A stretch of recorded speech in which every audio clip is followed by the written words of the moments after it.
So I just got this hammer and it's got about 10 minutes of use on it, so it's pretty much brand new. This is for a bigger skid steer, like a 12,000 pound, 75-80 horsepower skid steer. So if you try to buy a hammer for an excavator, it ends up being really expensive for some reason. I don't know why, it's like double the price. This one was a lot cheaper, meant for a skid steer, so we just got to adapt it to an excavator.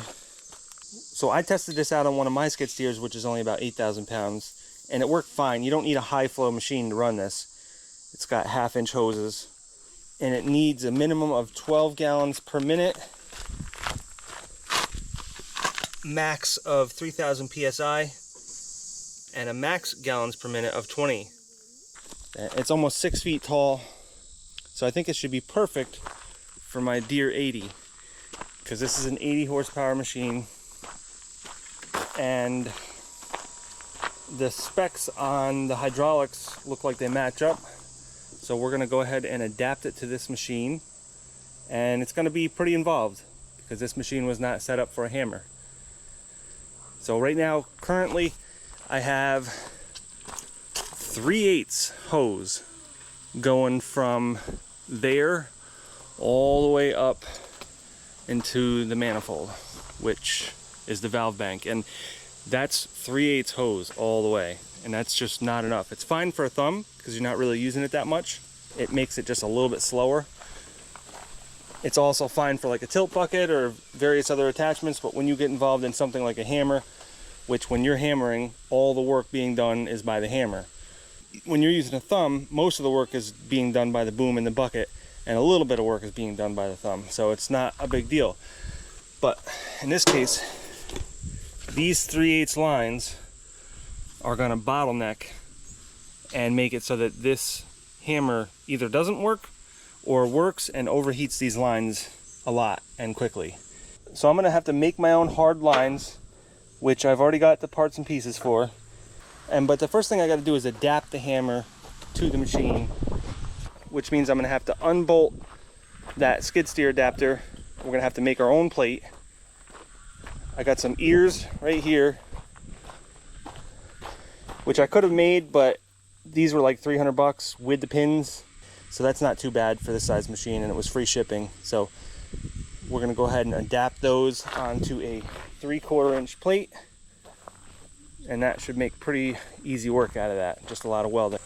And just a quick side note, I've been getting hundreds of comments saying that I need a hammer, and I know I needed one for a long time. I just really wanted a big project to pull the trigger on, and now that I have it, I'm sure I'm going to see a lot of use out of it. But there was a lot of people that said that I need this for up in the Adirondacks, and I tried it, and that's where I got this from. I got this 5 minutes down the road from my cabin up in the Adirondacks, and there's nothing but granite, and there's some quartz there. And the guy that I got this from got it to break up granite boulders on his quad trails, ATV trails, and he said that he hooked it up to his 12,000 pound machine or 75 horsepower skid steer, and those boulders just laughed at that thing, and they actually broke and peened over the tool. And so you can see it should come to more of a point, but 10 minutes of use and this thing is almost destroyed. And he did it to both of them, thinking that maybe one was harder than the other. I don't know, but this is not going to do it for granite. But for around here, this will be perfect. We don't have granite around here, so I can get a lot of use out of this.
Yeah, it is.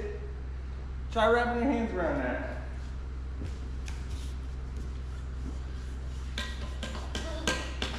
It's still not hot, Dad. Okay, what I want to do, I'm going to put this up here, and then I want you to tighten this, just like this, okay?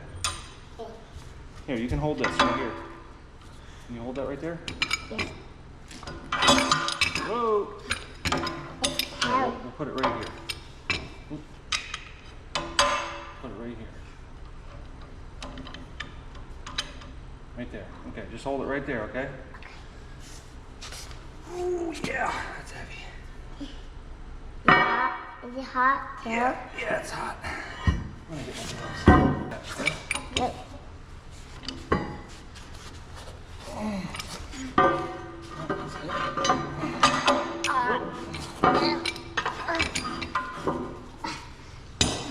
All right, you're good. Go ahead. There you go. Twist it. Twist it.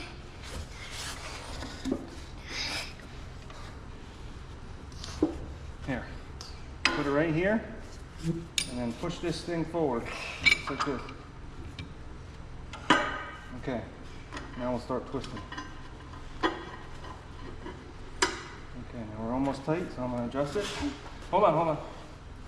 All right, untwist it just a little bit. Can I twist it now?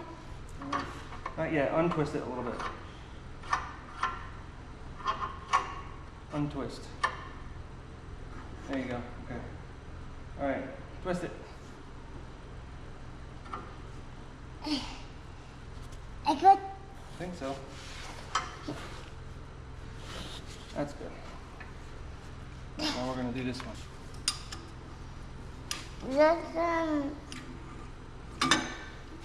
This one not heavy. It's going here. Good. Welcome.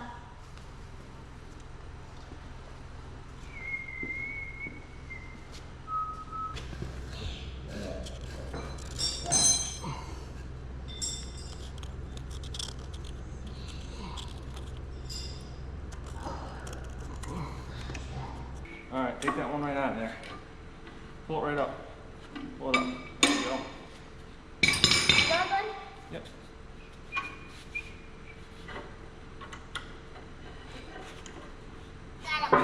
Thank you. You're what?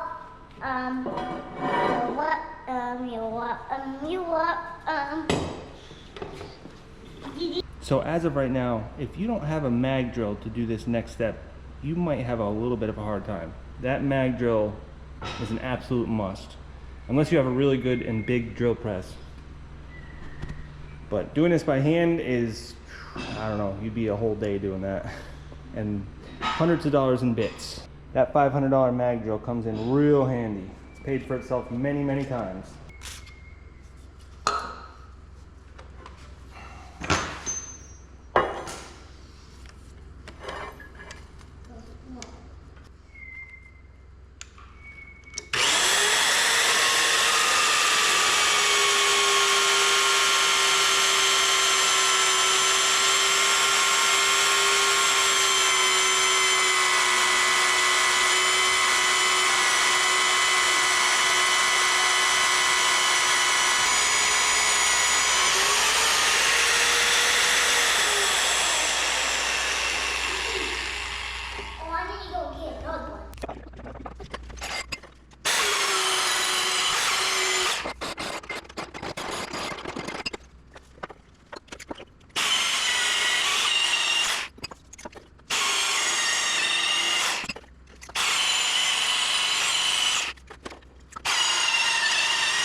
So a lot of people don't realize it. They think this is bare steel and you can go ahead and weld to it. This has got mill scale on it. it's some sort of coating that they put on from the mill, and you want to get this off, and one of the best ways to do it is with a flap disc, or you could sandblast it, but that's not worth taking out the sandblaster for that. But that's like an oily residue.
I was a little bit worried about where the bolt holes landed, because then you'd have to build like a counter platform for this to sit on to be able to still put the bolts in, because obviously if that landed right where the bolt would go, then that wouldn't work. But there's 3/8 between the edge of this and the edge of the bolt hole, and the bolt holes are actually a little bit bigger than they really need to be, so it'll definitely work out.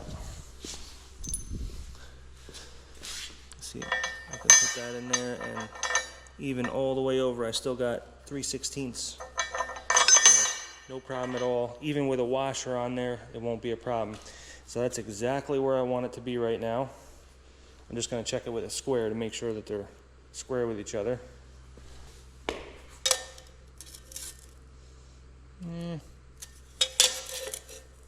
Not really. Kind of needs to be shifted just slightly this way. So you know what I'm going to do? I'm going to start with a couple tack welds on this side. That'll pull this and should bring it right where it needs to be. And this one's the same thing. Actually, this one's pretty good. So in the case where it's perfectly where I want it to be, what I like to do, I like to weld the ends, because that way it won't pull one way or the other. So you weld a lot right here and a lot right there, and then after that, if you want to continue welding and you don't have any gussets on there, because usually there's going to be some gussets, like on this I probably will put some gussets. So after you weld the ends here, then you put the gussets on and you weld those, and then it'll stay in place, and then you can weld along the whole surface of it. But if you're not using gussets, what you can do is weld here, weld there, and then start welding a little bit right here, a little bit right here. Do the same thing, keep going back and forth, and then eventually this will be welded enough where it won't pull one side or the other, or draw as they call it. I don't think I have a whole lot of room with that pin grabber in there to put gussets, but I'm pretty sure I could put something like maybe 2 inches up and then 2 inches over, maybe more than that. I think the best thing to do is for me to weld this up, tack weld it for now, good tack welds, and then put it on the machine, and then we can figure out where we can put our gussets. If we really have to, we could put some gussets on the outside here, but I think we can get them on the inside. Let's just tack weld this together. I don't have a whole lot of gas, so tack welding is about the best I can do right now, and then I gotta go get some more gas.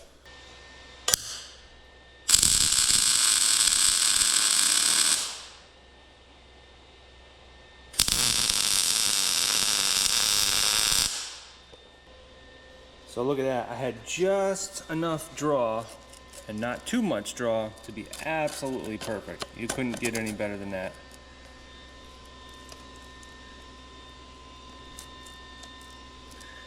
So, like I said, this one here doesn't need anything. So we're gonna weld the ends only, and then we'll just keep working back and forth. And I should probably cut some gussets for here, because I know I'm gonna want some. And basically, whichever side you weld first, it's gonna draw to that side. So now I can weld the other side, and it's not really gonna draw back.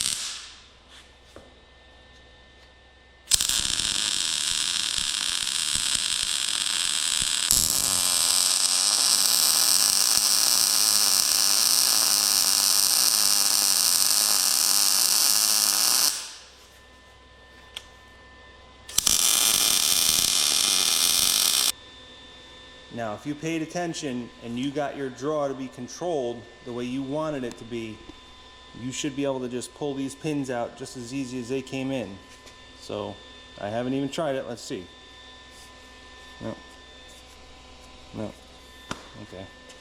Well, I guess I didn't do as good as I thought.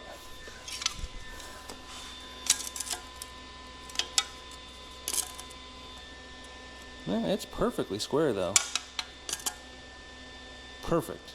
So you know what that means? That means that these bosses are not on here exactly equal. But you know, for how cheap this was, that's fine. If I have to beat them out, I'll beat them out. They never have to come out. You put them in and you pin them in and that's it. But I did what I was supposed to.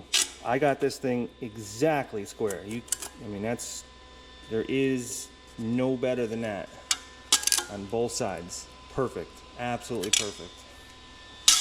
So that's a mistake of the bosses not being lined up with each other, which is probably why this one wasn't square to begin with, because the boss on it's just slightly out. But you know, without line boring that, I don't see how they could do that.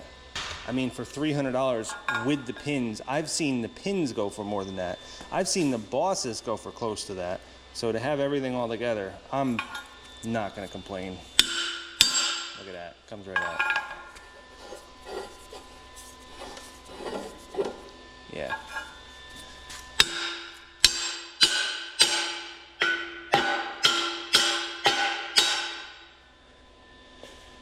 Not gonna complain. So I think I got just about enough weld on there to actually try this thing out. Not with the hammer on it, but just to try it out. And then we'll also test out the angles to make sure that we want it either this way towards the machine or that way towards the machine. I'm thinking the machine should be on this side though, because then that way it'll have a little bit more of that way, that kind of angle, to kind of get into a ledge.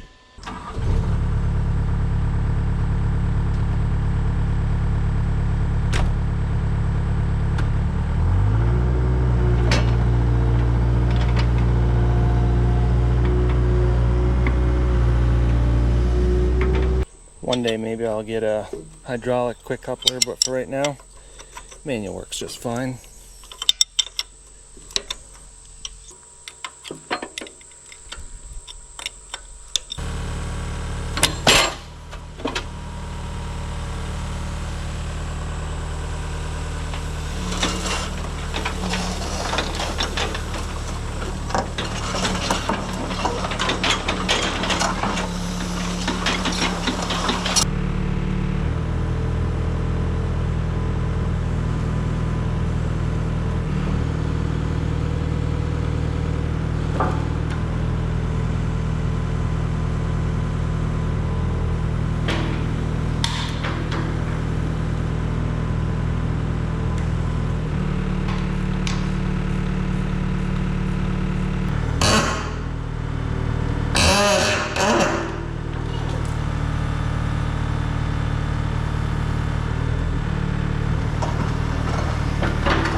That is absolutely perfect.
Okay, so I guess since this is cooled, these pins come out easier.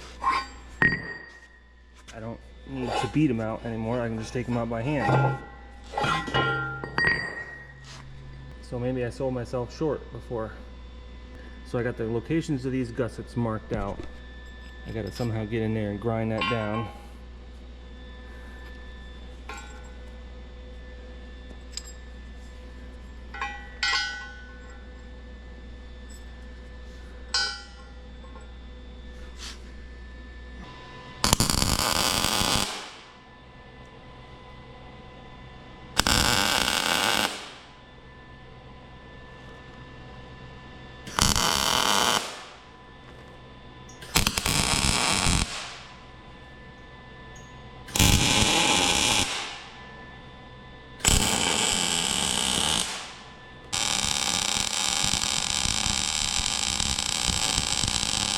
Alright, so this is all welded up,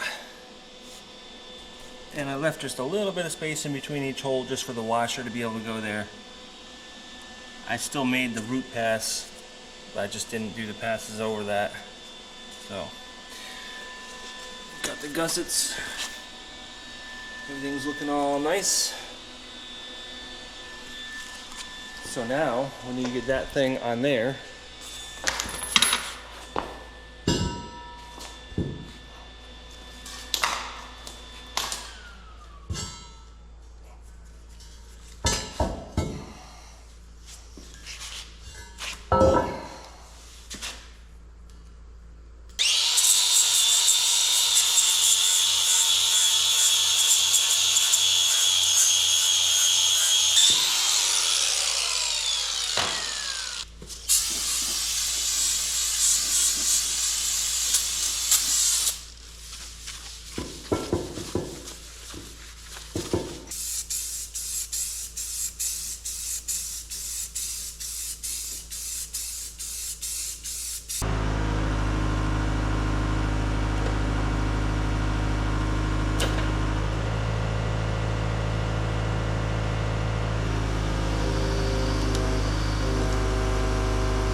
right, well that was not too bad.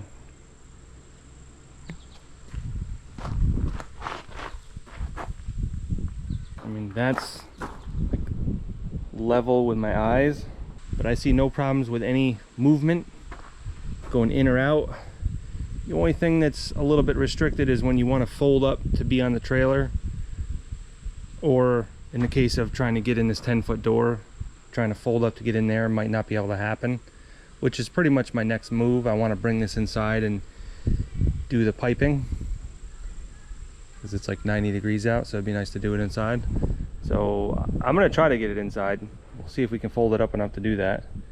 I guess on the trailer I'm not really worried about being over height, but it'd be nice to just get it folded down a little bit lower. I know one thing, if you fold it over the back instead of the front, then you don't have the blade to deal with, and you can get it like 18 inches lower. So this was sort of the dilemma that I had going into this. I had to go back and forth a lot trying to figure this out. This is a 1/2-inch hose, but the inside diameter is about 3/8. And if you read the flow charts, if you're looking at flow, you're basically looking at the inside diameter of the hose or the tube. And I need 12 to 20 gallons per minute, which I'm sure this machine is more than capable of having. But the problem is, to get 12 gallons per minute with a 1/2-inch hose with a 3/8 diameter inside diameter, you're looking at, with 2500 psi, you're looking at a lot of velocity going through these hoses, which is going to heat them up a lot. But being that this came with 1/2-inch hoses, I don't know, I think I'm safe using 1/2-inch hoses and tubes which don't have the full 1/2-inch diameter inside diameter.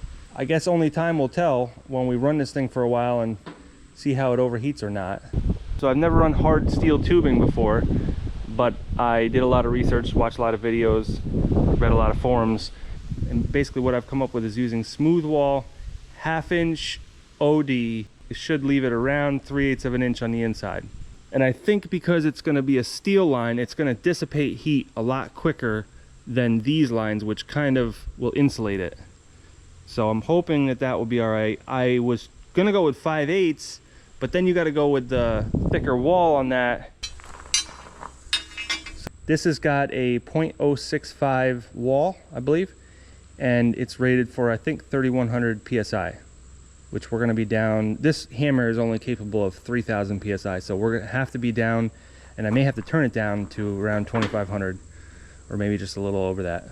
So the problem is, if you want to step up to 5/8, then you need a thicker wall on the 5/8 to accommodate for the 3100 psi, and then you're down to almost the same inside diameter, just a little bit bigger, but not a full 1/2 inch. So I don't know, I guess we're just going to try this and we're going to see how much it overheats. Maybe I can use the flare gun and check it periodically as I'm hammering, and if we have to upgrade it to 5/8 or even 3/4, then I guess that's what we have to do. But I wasn't sure if my flaring tool was going to be able to do that, and I know it will do this. I've already tried it, so I'm just going to go with this and I'm going to hope for the best. I really only need to bend it around right there, just make a slight bend on it. If you want longer than a 7-foot section of it, then UPS can't ship it, and then you have to do freight, and it's a lot of money. So I just got 2 7-foot sections, which I think I only need 13 feet altogether, so we'll have to cut a little bit, but it's better than paying for the shipping on a 20-foot stick. So we do have some mounting points where we can mount. I think they had a hard line at one point because there's mounts for it. I don't know why they got rid of it.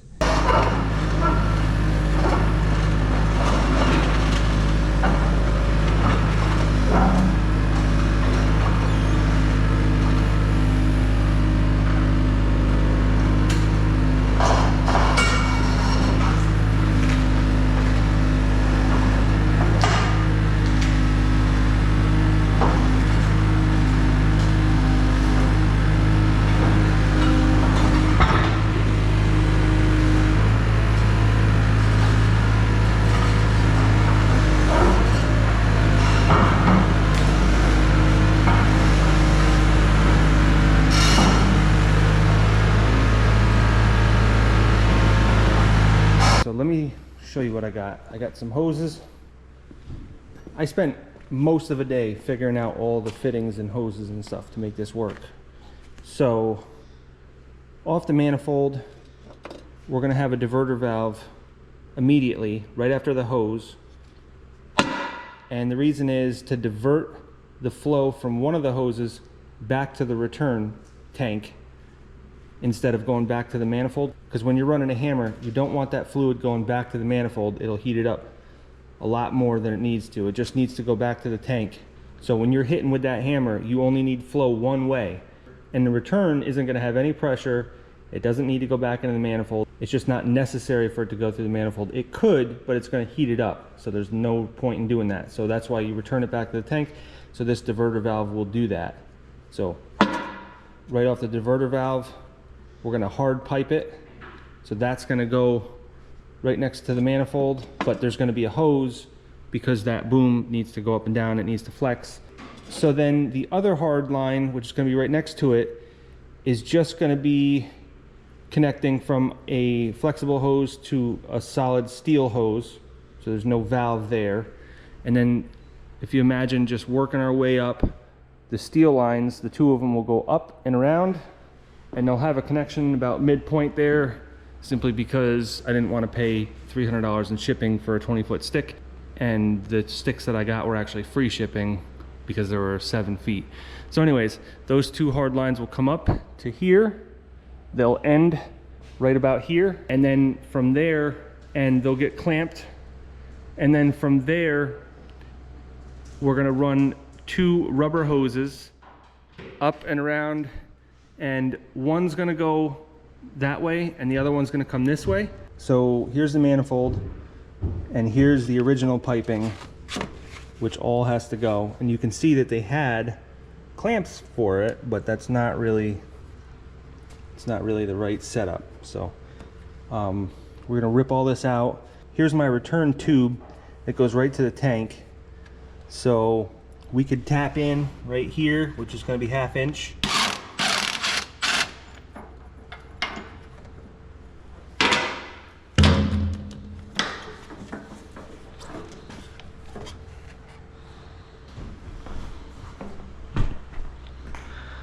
We're gonna go ahead and strap up that thumb because that's gonna wanna drop as soon as I loosen up these fittings.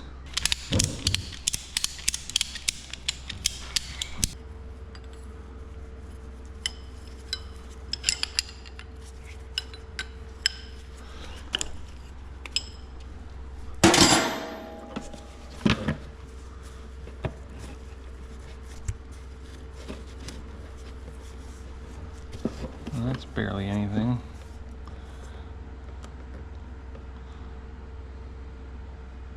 Because it's airlocked on the other side though.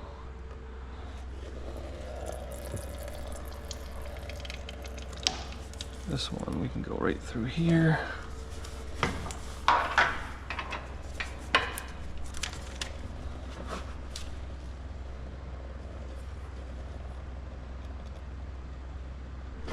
Could put some caps and plugs on these too. And JIC.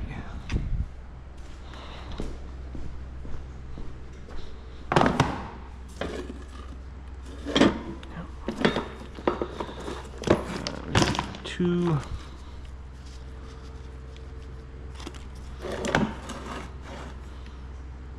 Number 6. See, that's number 6. So that goes there.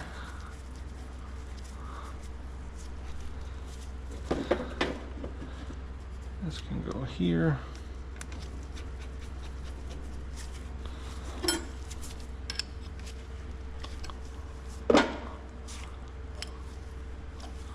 There we go. Suppose we could do the same thing with the other one.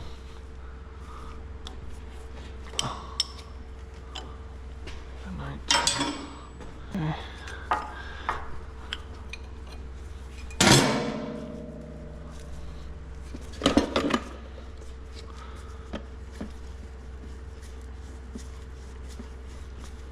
These hoses are in pretty bad shape anyways.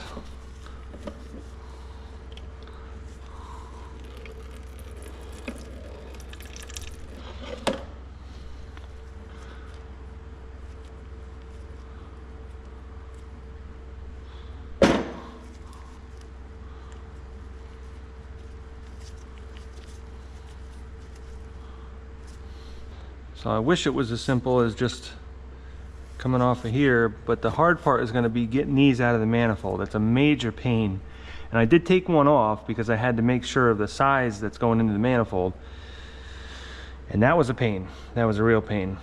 It's just not easy to get in there. Really, the right way to do it is to start taking off the top hoses and work your way down, because I'm like the third bank down. But yeah, I don't want to get involved in that, so I think I can just make it work. It's just a pain. So these are what's going in there, so I might as well cap off the other side. That way I don't have to worry about them leaking. This is pipe thread, but this will work.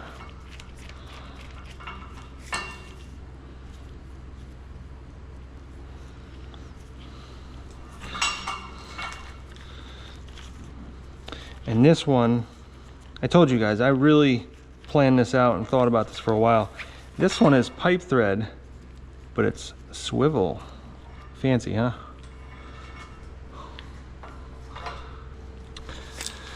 Okay, so now we can get the hard part out of the way.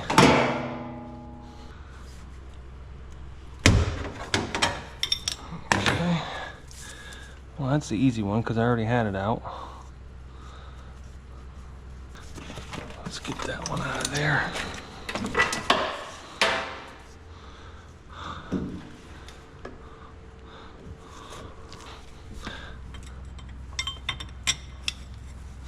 I don't even think about the fact that this one might take some weird stuff to get it out.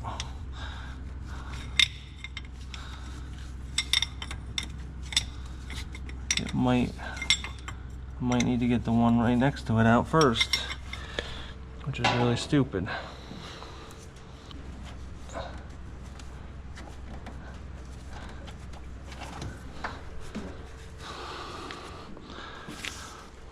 Okay, so there's our two existing hoses.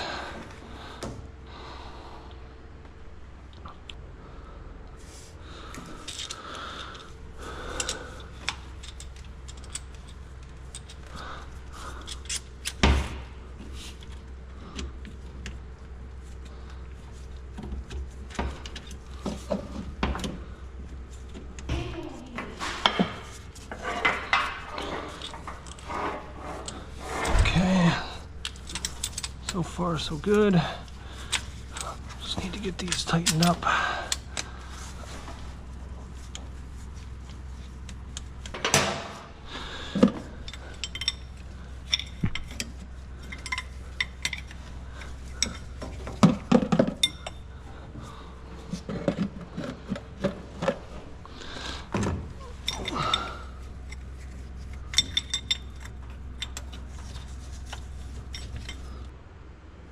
So to get that tight, I had to use a shorty wrench.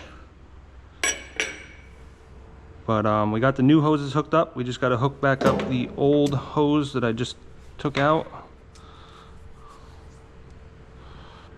I don't know why they have it like this. Somebody put this on backwards. It's supposed to be that this 90 is supposed to be there and this straight is supposed to be here. But look at that. That's silly.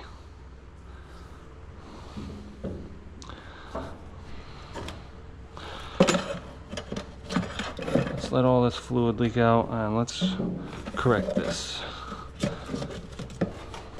Somebody got a hose made up.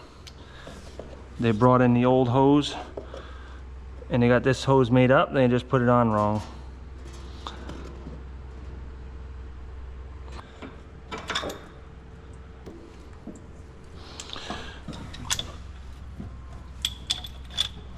Let's do it the right way though.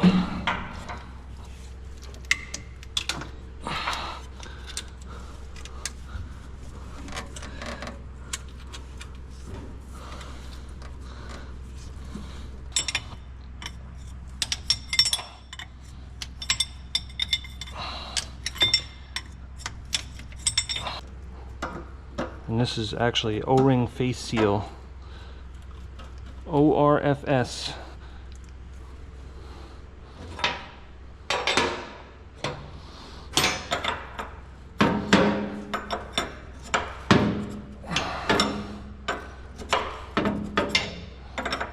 Now we got our two new hoses here, so they can just be routed something like that. So we're gonna have to mount, actually they're gonna be down a little further, because we're gonna have to mount the actual hard lines right here, and then just after that we'll connect one, and then the other one goes to that little valve. So this valve is gonna have to go something like this. So then our hard line goes right into it, which is this JIC 1/2 inch to 1/2 inch NPT. We'll put a little pipe sealant on there. But for all of my NPT fittings, this is what I like to use right here. This is the best stuff. I've used almost this whole bottle already. A little bit goes a long ways though.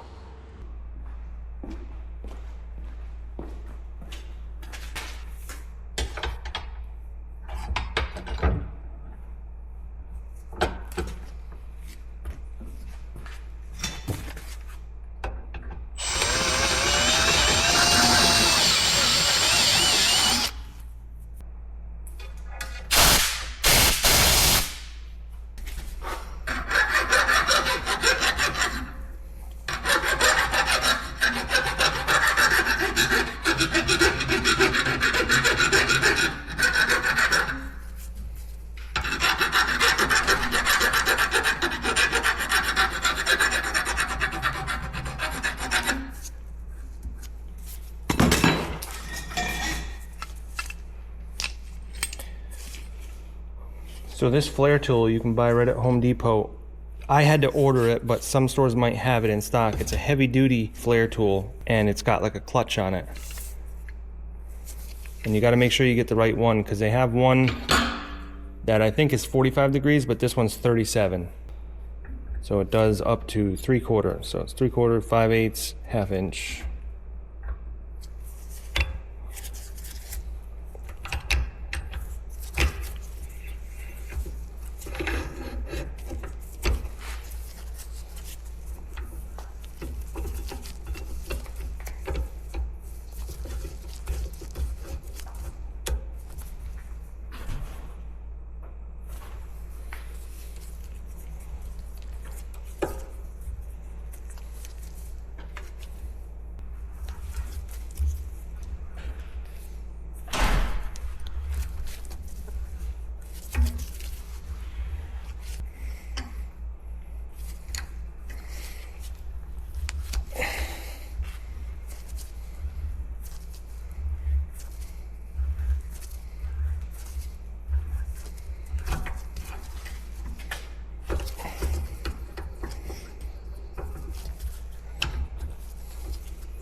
So look at that.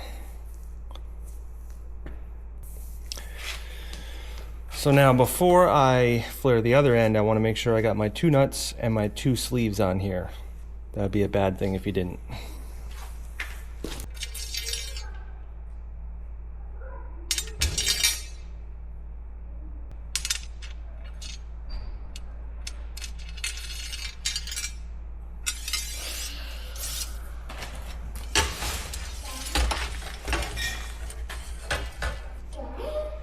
Alright, so I'm just going to check to make sure that this fits this JIC fitting here.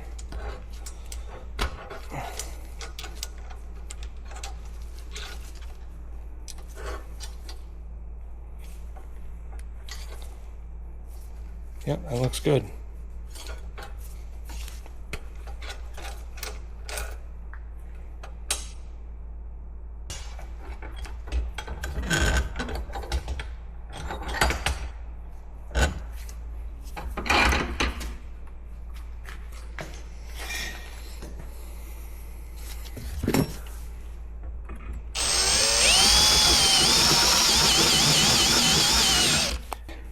So I know with brake lines, I like to remount the inside just a little bit and then file down the outside. I don't know why.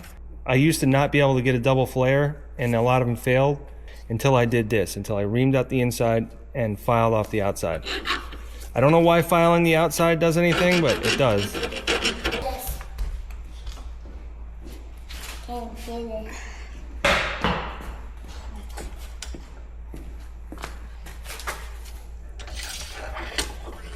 Can't do this. It's not cold.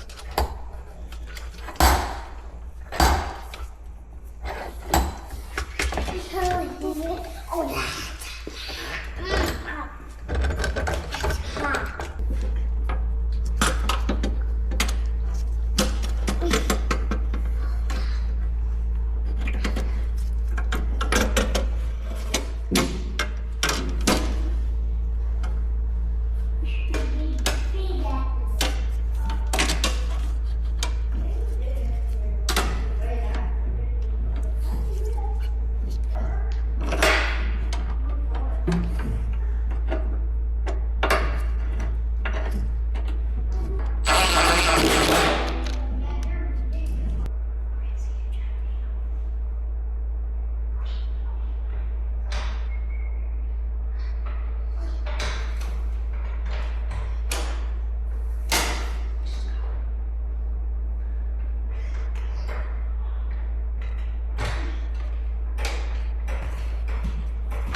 I don't know if it's just this diverter valve or if they're all like this, but this will only go from here to here.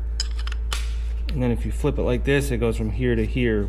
So it actually needs to be positioned like this, not like this, which kind of kills everything. So what that means is that it needs to be like this. So here we are the next day, and I've come up with a solution for my problem here. So actually, this port needs to go up, not down to the manifold, because this is the one that sees fluid no matter what. It either goes like this or it goes like this. So what I need to do is mount this just like that. And so instead of having both lines right here, I'm going to have one line right here and one line right here, and we'll just mount them separately. And so I have these dual mount pieces right here, which also work for single mounts. That's tight right now. But I also made a few more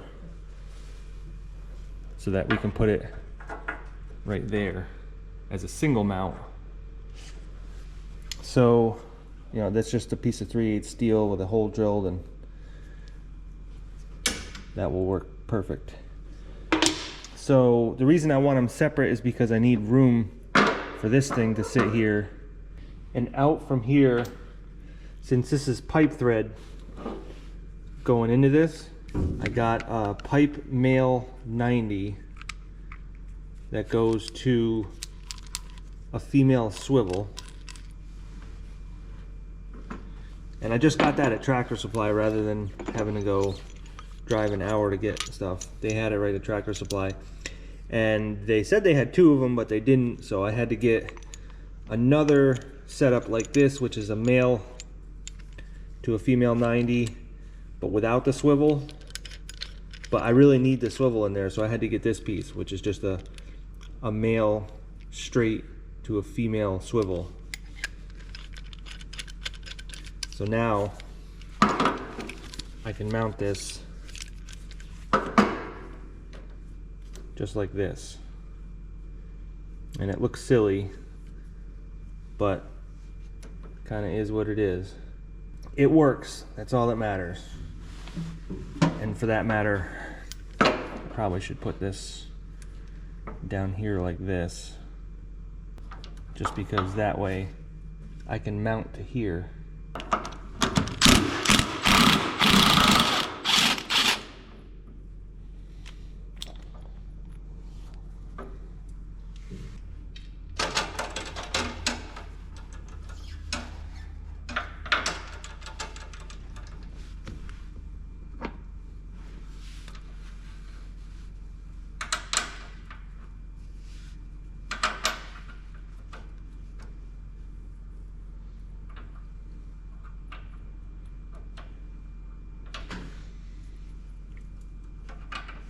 I just had to get longer bolts.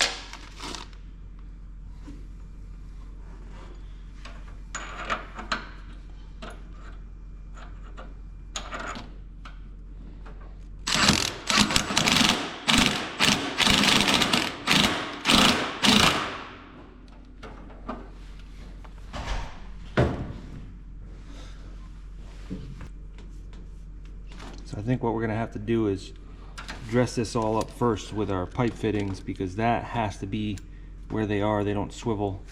So these two males that go into here, got to put some pipe sealant on it, get them to the point where they're tight, and then we can mount this to it.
I've never used these female NPT fittings here. I don't know if I'm supposed to put thread sealant on it or not, but I don't think it would hurt if I did. If nothing else, it acts as a lubricant. JIC to pipe thread.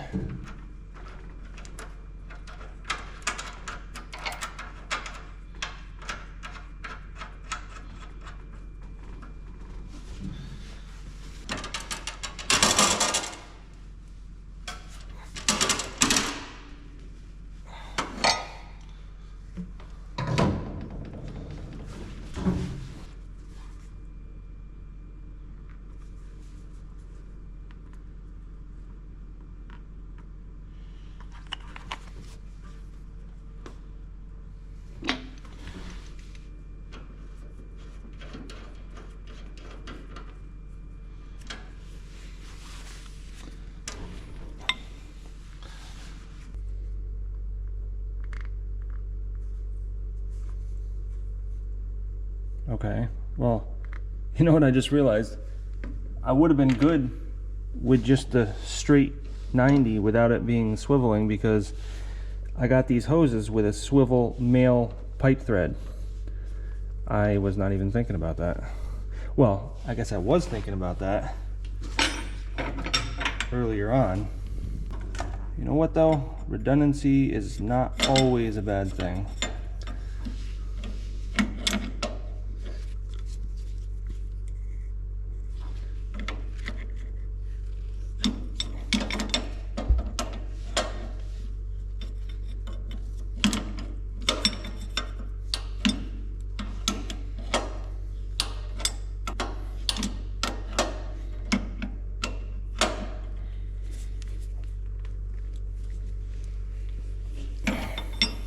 Okay, so that's our hose that's going to the manifold.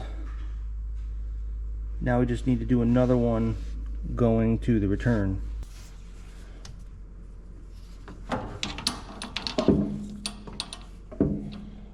This one's going to be a little bit weird. So you have to keep this in mind when you're doing things like this, but this one is going to have to be like curled up like this, which means as it's moving, it's actually twisting. As it's going like this, it's twisting, which normally would not be a good thing, but this is a swivel. And it's not just a swivel when you're putting it on and then it's tight and then it doesn't swivel. This swivels all the time. We got this nice convenient little port right here, which I'm hoping is pipe thread, but I don't know. No, it's not.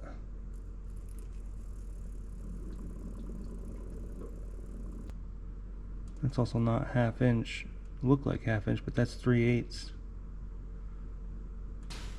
I don't think that's big enough for what I need.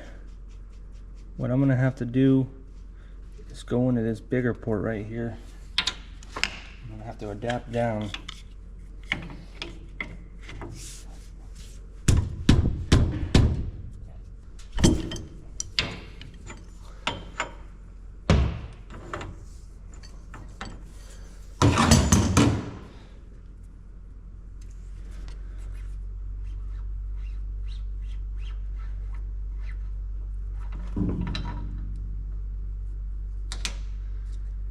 Which actually that's 1 inch. This is a plug that came out, and this is BSPP,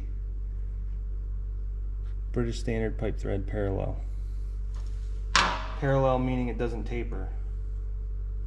So I just took the O-ring off of that, because normally BSPP doesn't have an O-ring. It seals with a flare on the male end. But when you're going into manifolds and stuff like this, for some reason they seal up with the O-ring. And that is 3/4 pipe thread, which is a lot easier to adapt to. So I've run into this in the past. This is BSPP thread inside of there without the flare, and NPT is the same thread, or very, very, very close. So this is NPT tapered thread, and you can get it almost to the end, and then it's nice and tight. So that leaves plenty of thread to seal with some thread sealant. This is not the right way to do it, but this is a return line, and there's almost no pressure in this. And even if there was pressure, I've done this before and it worked. So I'm gonna go ahead and do it rather than spend an hour going to the store. I just gotta clean the threads up so they don't have oil on them, and then I'll put some thread sealant on it, and then it's gonna rely on the thread sealant to seal it up. But it's also tapered, so that helps too. And then at that point, inside of here is tapered, so we can just hook our hose right up to it.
So this is just a JIC to JIC. Nice easy connection.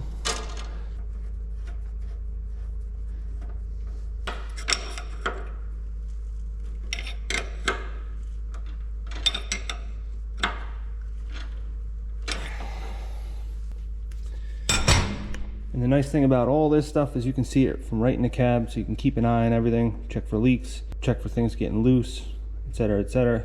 But that part is done. The only thing I need to do down here after this would be to just adjust the relief valve for the pressure, which we will check at the end. But at this point, I'm ready to move on. I got our 2 mounts right here.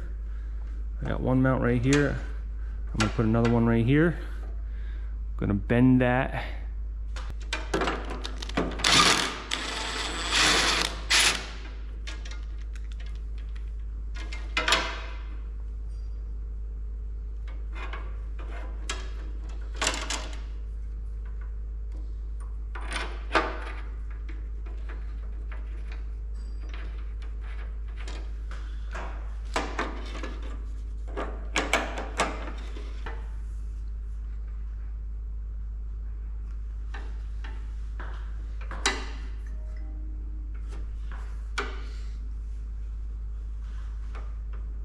So remember, the connection on these steel pipes is a JIC. So you just get, this is a JIC female, so you just get a JIC male to male, and that's how you can connect 2 of these pieces of tubing together. Which, if I was going for perfect, I would have ordered the 20-foot stick, but I'll save a few $100s and have a joint there.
Okay, perfect.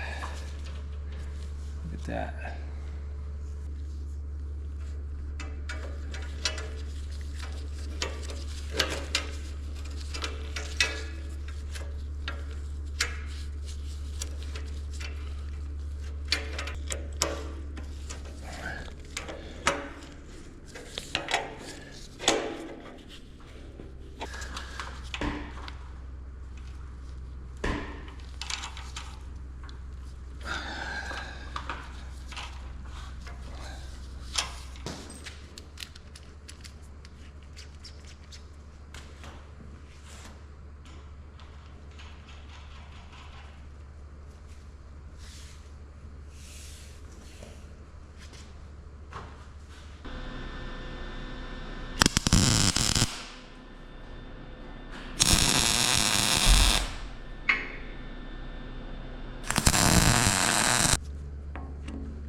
so this last part's going to be a little bit of a hack job because I'm just going to go right to a rubber hose with the quick coupler, which I'm not a fan of, but like I said,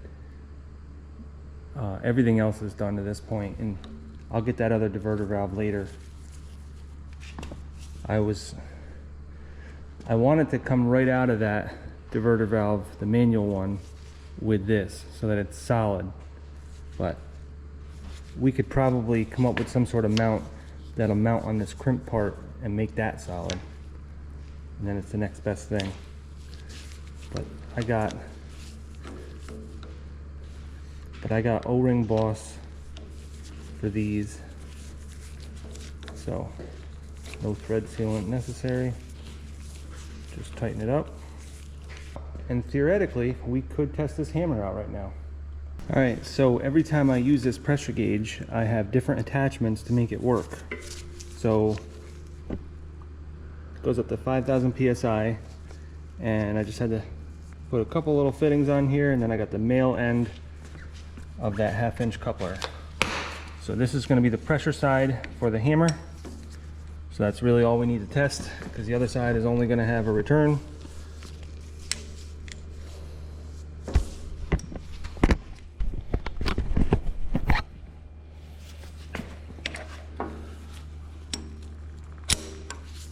So now we can start the excavator up, give it full throttle, see what the PSI is.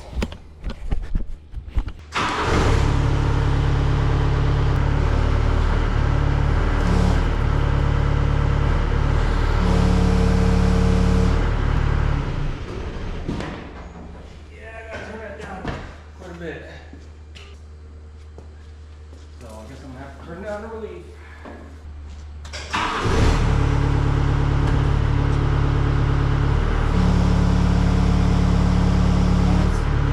Like 32, 33, 3,300. Is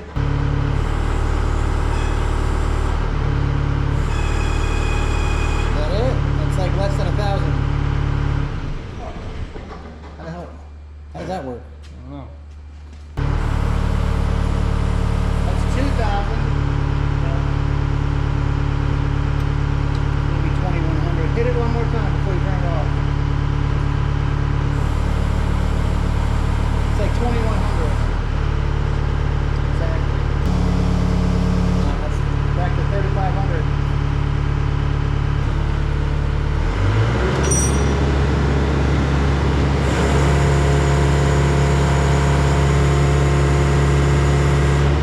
Perfect.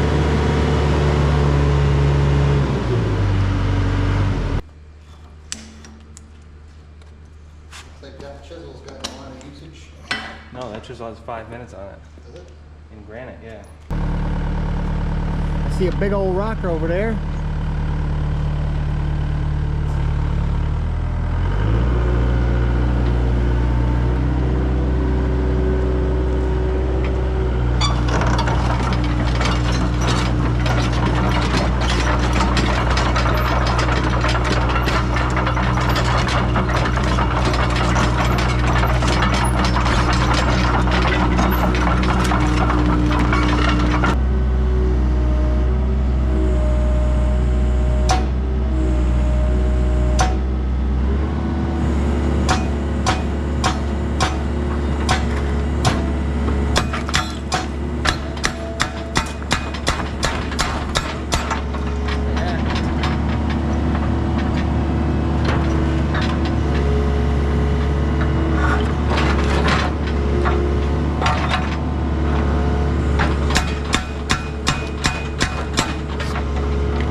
All right, so you guys saw me break up all this rock.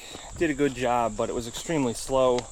The hammer was not firing near fast enough for what I need, and I've never seen a hammer fire that slow before. So I think we got a flow problem, which I halfway expected. So what I did to verify that it wasn't the hammer that was the problem was I actually hooked this up to my skid steer, and I let it rip, and it was like, so my 8,000 pound skid steer has twice the flow that this does. But that's not because of the machine, at least I don't think it is anyways. This should have 2 pumps on it that are both capable of 20 gallons per minute, so I should have 40 gallons per minute if I'm not using another function. And that's way more than the 12 to 20 that it requires. So either we have a serious problem with this machine, or I just don't have large enough pipes. And so I think this is going to be our problem right here. Possibly the hoses too, even though I'm really confused because the hoses that are on that are 1/2 inch, and they hooked up to my skid steer and it worked just fine. So those hoses aren't restricted enough to slow it down. But apparently this, even though it's just very slightly smaller than the hose diameter on the inside, maybe that's enough to do it. I don't know. So what I did is I ordered all new stuff. We're going to repipe this all the way down the boom. I got new hoses, new tubes, new fittings, so that there is no restriction points whatsoever. And hopefully that's going to do the trick. And hopefully it's not something with our pump that's not working right. This machine does seem like it operates a little bit slow. And I haven't checked the return filter yet. I probably should do that. But I was also thinking that even if this worked, this is probably just too small anyways, and it's just going to heat up and it could degrade the hydraulic fluid. Could also start a fire too, I don't know. But I was thinking that maybe it's just a good idea to abandon this anyways. Even if it's not our problem, it's going to help the heat dissipation, because I think trying to cram that much fluid through this little tubing is just not a good idea. So let's bring it back in the garage, tear off everything that we have, and start over. And we're going to do everything in 3/4. I skipped the 5/8 and went right to 3/4, so that should do twice the flow. So being that we already did this once, I don't think you guys need to see every little detail, so I'll just kind of hit the key points as I'm going along, and then hopefully by the end of today we can have that hammer working good. So here's the 3/4 pipe that I just received a couple minutes ago, and I already took the liberty to test out the ends to make sure that I can in fact flare these, and as you can see I can. So that Husky flaring tool did the trick. And I was actually contemplating getting this 3/4 tubing to begin with, but I wasn't sure whether that flare tool would do the job or not, and I couldn't find another one that would guarantee that it would do the job. But when you're kind of stuck in a position where you just have no other choice, then we figured it out and it works. I got all new 3/4 hoses, bunch of new fittings. Costs quite a bit of money, but at this point I just need to get going and get this done.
Okay, so at the valve bank there, I took the adapter that actually goes into the valve bank out,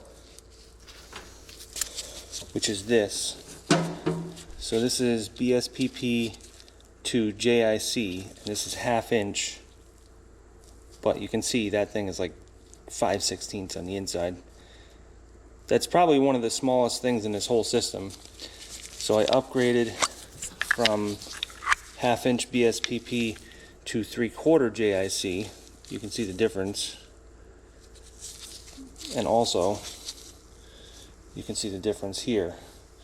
I wish it was a little bit bigger than what it is. So you can see that's the inside diameter there, but still, you can see it's a lot bigger. And then out from there, this is just an adapter that all these hoses have that goes in. But out from there, then goes the JIC to the hose, which is a JIC 90. Which I'm just showing you this because once I put it in there, you can't see anything.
So when I ordered this second round of adapters and hoses and such to do this the second time, I got these 3/4 hoses with a 3/4 NPT on the end.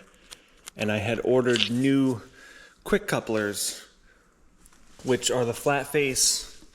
It's a 1/2-inch quick coupler, but I got it with a 3/4 NPT input. And when I ordered it, they didn't have them in stock. So I said, well, I'll just find them locally. And when you try to get stuff like this quick coupler locally, it's like, they're like $75 a piece. And it was like $60-something for the pair of them online. So instead of just getting more quick couplers, which I have like 3 pairs of these now, I thought, let me just reuse the ones that I have and just sort of adapt to this. Because the ones that I have are 1/2-inch ORB or SAE. It's ORB is O-ring Boss, but it's also called SAE. So instead of spending $150 on new couplers, I just spent like $20-something and just kind of adapted to it. So this is 1/2-inch ORB male to a 1/2-inch NPT female. So that goes in there. And then I just adapted 3/4 NPT to 1/2-inch NPT. Like that. So it looks a little bit weird, but it saved me a lot of money. So I guess the reason I'm even telling you guys this is because I do need to make one slight modification, and that is the size of this right here. This is only like 5/16, maybe between 5/16 and 3/8, but I definitely want that to be more like a 1/2 inch, like that. Because that's about the size of all the hoses and tubes that I used for this 3/4 setup. So pretty much you can figure if you're using 3/4 hose, you're going to have about a 1/2 inch of opening. And the same for the fittings, same for the tube. So this is about the size of the opening for anything that's 1/2 inch. And the whole point of this was to get more flow. So there's plenty of meat left around the outside of that. I think I'm going to drill it out with a 1/2 inch drill. And it's not going to affect the strength of anything because there's way more than you need for meat. I mean, if you look at this one, look at the wall on that. That's like just a little over a 1/16. Look at the wall on that. That's almost 3/16. So we should be able to take quite a bit more out. And as a cutting oil, I just switched to this recently. It seems to be pretty good, actually. It's anything made by Spider seems to be really good, but this is like a paste instead of an oil, so it kind of stays there for longer. Because an oil just sort of runs away, this stuff stays put.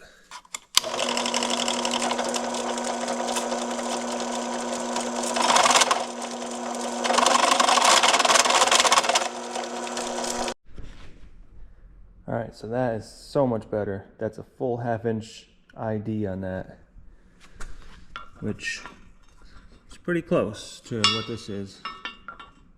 Actually, I think it's probably about the same. So that should work really good. And you can see there's still plenty of wall left on it. And it's not like you're sealing it with the threads anyways. This is an O-ring Boss.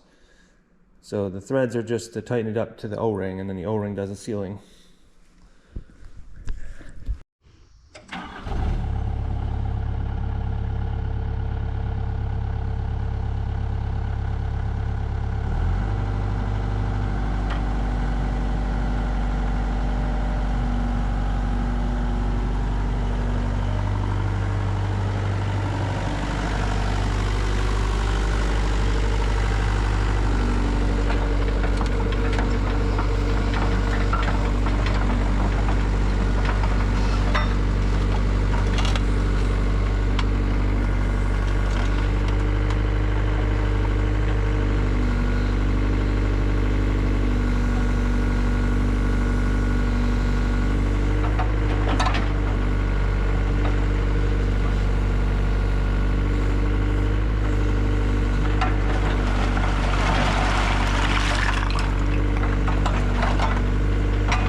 think it's quite as fast as a skid steer, so something's still up with this machine, because this machine should have more flow than a skid steer.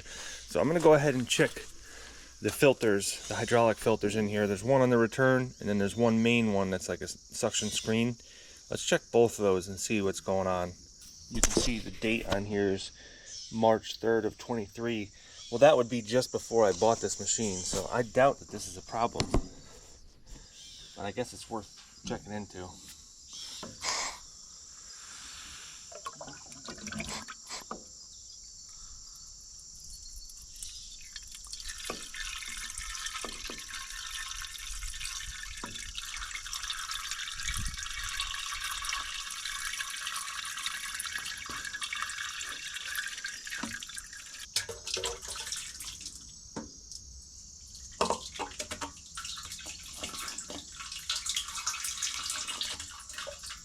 That doesn't look bad either.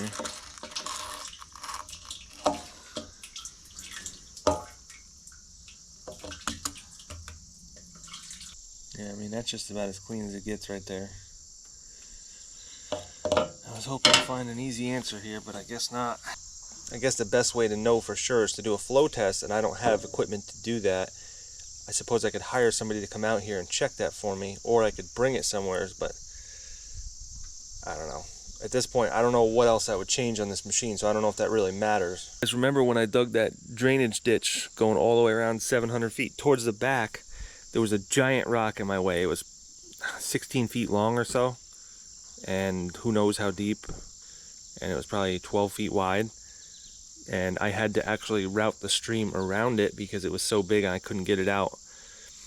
And I had a pretty big size excavator over there trying to get it out, and it just would not flake off. So one of the first things I always thought I wanted to do with a hammer was go over there and let's go ahead and see if we can get that stream going straight instead of diverting around that rock. It would be a good test for this. I guess at this point, unless there's something really stupid that I'm overlooking, like something's blocked, or I don't know what could be the case, but it almost seems like if there isn't enough flow still, then it would have to be the pumps on this machine aren't working right. But I don't hear any abnormal noises, and the machine seems to function normal, so I really don't know. I'm totally not sure. I mean, at this point, the hoses going to the rest of the machine are all 1/2 inch. None of them are 3/4. The only 3/4 I have is literally for this hammer. So if the rest of the machine is good with 1/2 inch, then why can't this be too?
All right, so I've been poking and prodding at this thing, trying to figure out why I can't get it to fire faster. The frequency of the blows, I thought should be a lot faster than it is right now. You could see when I hooked it up to the skid steer, it was faster. It wasn't a crazy amount, it wasn't double faster, but it was definitely faster. So I figured for a machine like this that has a max flow of 33 gallons per minute, and my skid steer, which I thought was 24 gallons per minute, but it's actually 18 gallons per minute. I thought this should be firing a lot faster on this machine than it would be on my skid steer. So one of the things that I thought might be the cause of that is that it's only firing on one pump at a time. So it's got two main pumps in there, the piston pumps. And I believe the way it works is with the auxiliary, you only have one pump working at a time. And I could be wrong about that though. It might be firing both and something else is wrong. But I called the two dealers that are around me. The first dealer I called, I thought I had some hope with him because he said that he thought there might be a kit that I could put on here to get both pumps to fire at the same time, and maybe it's only getting one pump firing right now. So I thought I had some hope with that, but it's been a week and I really haven't heard any response. So I called the second dealer today to see if he knew anything more, and he said that sometimes they have a flow restrictor screw in this valve body assembly or control valve assembly. And so I got poking around in here, and I don't know, this is the circuit right here. These are the spools that come off of the pilot lines to control that. So the pilot line sends like 500 psi or whatever it is to push the spools and pull the spools. And so I thought maybe something in there could be adjusted. So there's like a plug right there, and if you pull that out, there's a spot for a hex key in there, and you can turn it, and I thought maybe that was it, but that was just twisting the spool around. That's all that was doing. It wasn't making any difference. So the second guy also said to check my return ports, because maybe it's not getting a lot of return to the tank, which would make it so that it would also not fire that fast. It's the same thing as like a car exhaust. If your exhaust is blocked, then your engine can't really run.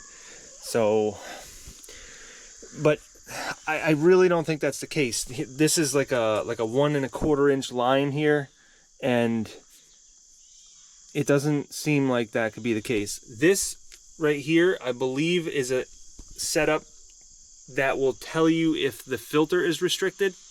It's got like a sensor in there that tells you, and it senses restrictions in the return filter. And that was like an add-on, I guess. I don't know. So I'm really getting to the point where I'm a little bit frustrated because I can't figure out why this is not getting more flow. The thing that's throwing me for a loop the most is if I hook this up to the skid steer and it's firing a lot faster, then I don't see why this would be different than that. Even if it was only firing on one pump, that still should be 16 gallons per minute. This specifies 12 to 20, and my skid steer should be like 18 or 19. So is 3 gallons a minute more on my skid steer going to make it really fire that much faster? Maybe that's what I'm missing. Maybe I'm just missing the other pump firing, which I don't think is worth the hassle. I think it's a big deal to get that other pump to fire. But one test that I wanted to do on this before I really go too much further, it's an easy test. I finally got the adapter just a few minutes ago to do this. I want to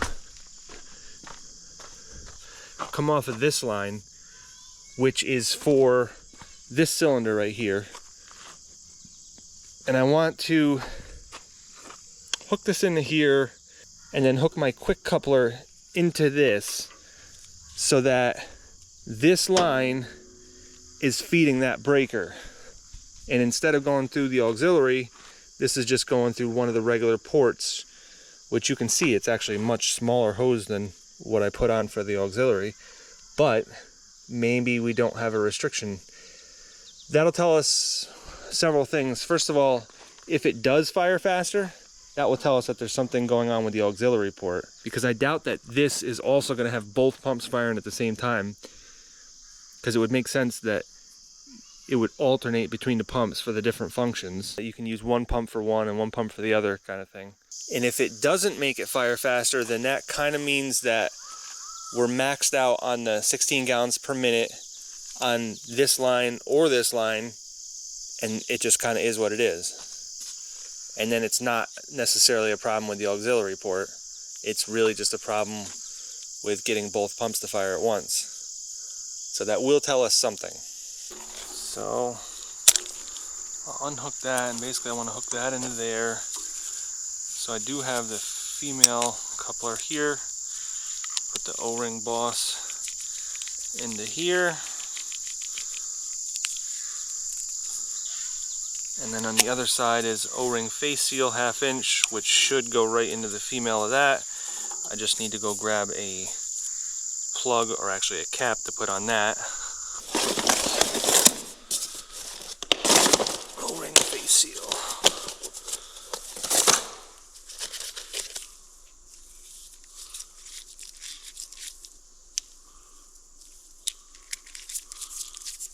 That is gonna be, I guess it's this one.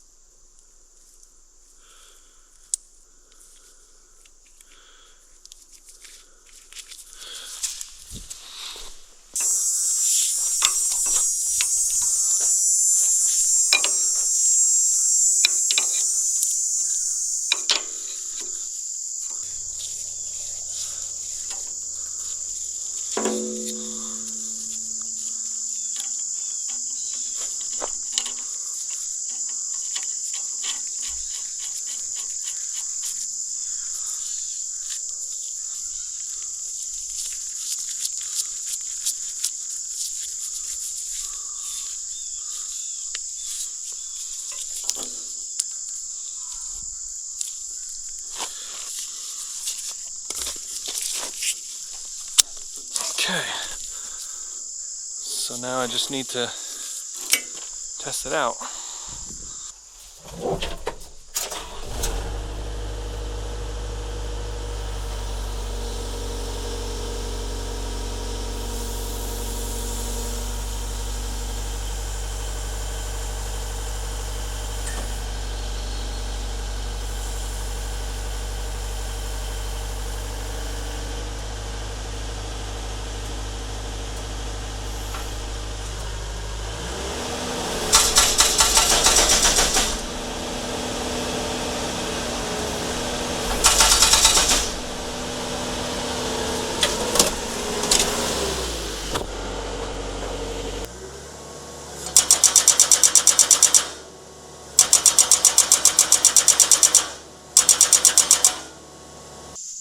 Okay, so that tells us several things. First of all, we know that there's enough flow in that machine. We already knew that, but now we kind of confirmed it. The second thing it tells us is that the line that's going to this, or the line that's going to this, is not the problem. Also, it tells us that our return is also flowing properly, right? Because the return is still hooked up to the tank. I didn't change that. I only changed the pressure side here and just replaced it with the line that goes here. So the next thing that it tells us is that there is still a problem with the auxiliary port, and most likely not just that it's only running off of one pump. There is a flow restriction somewhere in that area between the pilot lines, the spool, and the actual port coming out for the fluid. There's a restriction. Like I said, I don't know for sure, but I'm pretty sure that both pumps are not going to be running just to run this cylinder. And that's all I had moving. The only thing that this doesn't confirm is the pressure. So the pressure I had set at 2900 psi, I set that with the relief valve. I actually tested off camera, but I tested the skid steer. That has 3100 psi. 2900, 3100, I don't think that that's going to be the difference. This one is probably running at 3500 psi. So most likely that's not the issue, but that's something to take into consideration. Yes, there's another 600 psi Maybe that's the difference. I highly doubt it, but it's just something to think about. This breaker says a maximum of 3,000 psi, but it's a little bit weird to think about that because on the relief valve, that could be 2,900 psi, but this is not going to completely stop the flow. The flow is going through here. So if you put a T in line with that, the working psi is the amount of pressure that you have while the tool is working. I'm almost thinking that I should just check the pedal too, because maybe the pedal has some sort of restriction on it that like doesn't allow it to go far enough. I really don't know. I could also check the specs of the pilot pressure and see what it's supposed to be getting and see what it's getting. I have the gauge to do that. But before I even do that, let's just check this thing.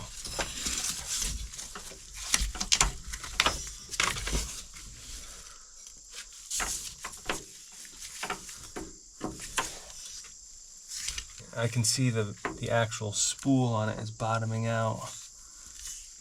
I don't think that could be it. Okay, so one thing I'm testing right now is pilot pressure going to that spool valve. So we're testing pilot pressures, and I got the gauge right here, and you might not be able to see it, but here, let me rev it all the way up. And this is full blast. That's, let's see.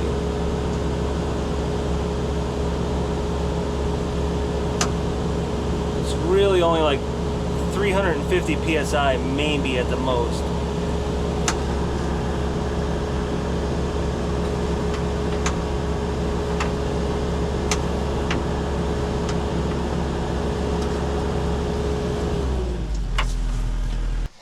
So at this point, we know there's no flow restriction coming out of the valve bank.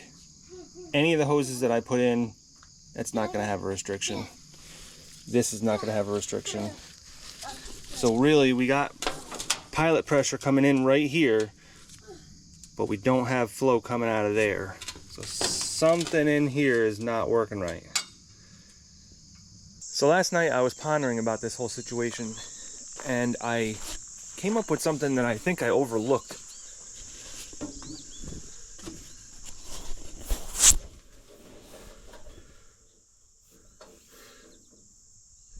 So this right here is a pressure relief valve.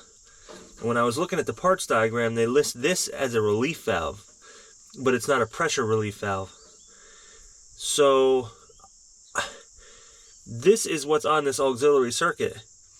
And I adjusted it, and I thought it was really weird when I adjusted it, because a 1/16 of a turn would make that raise or lower by like 1,000 psi. That's not normal. It should be like 500 psi for a whole turn.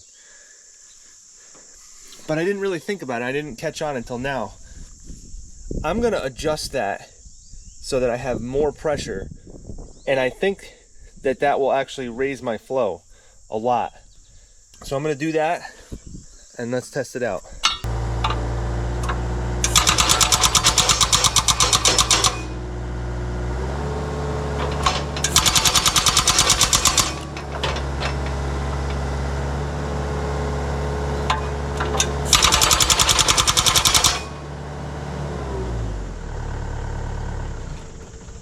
So that was the ticket right there. That was the problem the whole time. That is not a pressure relief valve. So I got to get the right one ordered, but in the meantime, I'm going to check the working pressure of this, which I adjusted that to 2,900 psi. But I actually think that the way that that works is that I restricted the flow so much, and there's such a little amount of pinhole left, that the viscosity of the oil actually limited the pressure and turned it from 3,500 down to 2,900, only because it's going through such a small orifice that it literally, the viscosity or the thickness of it prevented it from having too much come out. I really have no other explanation as to why that adjusted the pressure but also adjusted the flow. I actually took the whole thing out, and all it is like a cone that goes in or out. There's no spring on it or anything, so that's not a pressure relief valve. I took the pressure relief valve out and it looks like a regular pressure relief valve where it has a spring and a poppet, and you can push it back a little bit, and that's a pressure relief valve. So we need to get one of those ordered, and I know it's like 500 bucks from the dealer, so I'm going to try to get it somewhere else. But in the meantime, I'm going to check the working pressure, because they say no more than 3,000 psi, but that's not 3,000 psi for your relief valve. That's 3,000 psi working pressure, which means while I'm engaging the hammer, it can have no more than 3,000 psi. If I have it at 2,900 psi and I engage the hammer, it's going to go down maybe 2,000, 2,100. So it'll never see the relief. So what I need to do is tee into this and check it while it's working. And if it stays under 3,000 psi while it's working, then I can go ahead and use this while I'm waiting for that relief valve. Now I want that relief valve in there anyways, because I got the thumb and I don't want to bend the rod on the thumb. But if we can get this to work for now, then at least I can bring this to the job and start doing some work. And I got to do some work here before I bring it over there. So it'd be really nice if I didn't have to wait for that thing for a week and I could continue hammering. Okay, so I just made this test port T, and it's nice and easy because I can just now put it right on here and just kind of put it in line.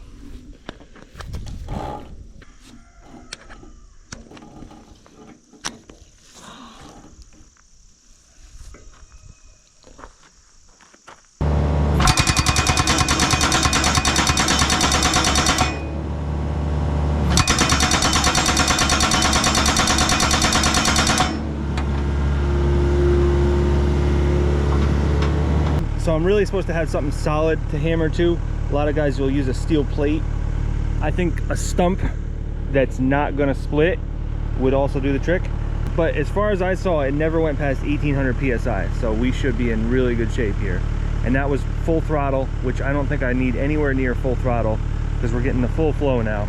So I'm gonna take this back over to that rock. I'm gonna keep that gauge on there, and I'm just gonna start hammering away on that rock, and I'll monitor this pressure gauge while we're doing that. But I think we're good to go. I think I can order that relief valve without doing $200 worth of overnight shipping, and I think we can get going with this hammer. And the only thing I really need the relief valve for is going to be the thumb, which right now I don't need the thumb at all. So let's go ahead and try this out. I'm actually really excited. This is awesome. This is how this is supposed to be going. But you know what, before that, let's not get too excited. I got to put some grease in this. I noticed that the guy I got this from put regular grease in this. At least I think it's regular grease. So I got a special chisel paste that you're supposed to use for this. You're supposed to grease it every hour. So this is the grease that I got, specially meant for hammering. Calcium sulfonate complex. I just bought a brand new grease gun. I usually use an electronic one, but we'll just keep this grease in here. That way we don't have to keep switching back and forth.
Alright, well I think you guys got the idea.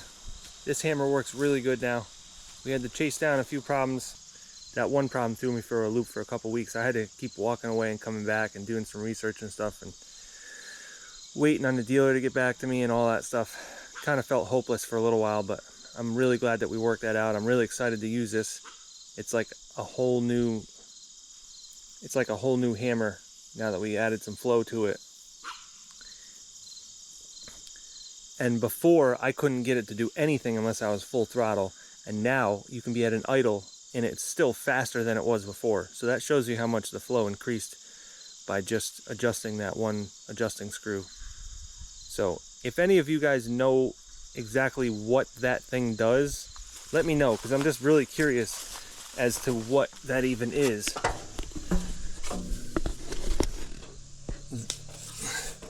That right there. So I just wasn't paying attention, but I thought that that was a pressure relief valve, but apparently it wasn't.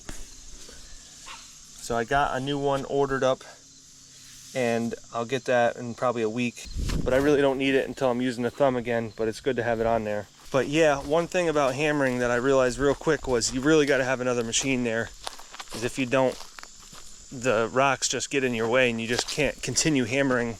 You can only do it for a little while and then you got to clear the rocks out. If you don't, you just don't know where you're supposed to be hitting. So I still got this little mound right here, but that's really not important because the stream is supposed to flow through here. So this is all going to be backfilled here. And I could have left a rock in there to backfill, but I figured I could probably use that somewheres. It would make a good road base in a wet area. So I'm stockpiling it over there. I got a whole bunch I'm stockpiling over there. All said and done, between all the rocks that I probably got 50 yards of it, so I could use it for something. I'll just take this dirt and put it back in here, and then I can straighten back out this ditch, because what I had to do before was come around here like this, like a 90-degree angle coming around here and then around there. And it worked, but when it was really flowing fast, I was afraid of it washing out something, because when it's flowing really fast, it doesn't really like to make a 90-degree turn like that. So we still got that massive rock right there and that right there, but that doesn't matter. I'm going to backfill that and backfill that. So even this machine chasing behind that one to keep the rocks out of the way is really all you need.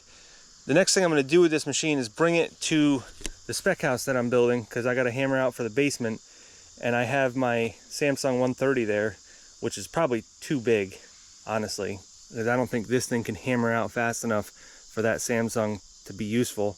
It's pretty much going to be sitting there idle most of the time waiting. So a machine like this would be better suited because you're using less fuel, but you don't have the reach that you do with the bigger machine, so it's kind of a trade-off. But now that we're done with this, I'm not even going to mess with this anymore. That's in a different video.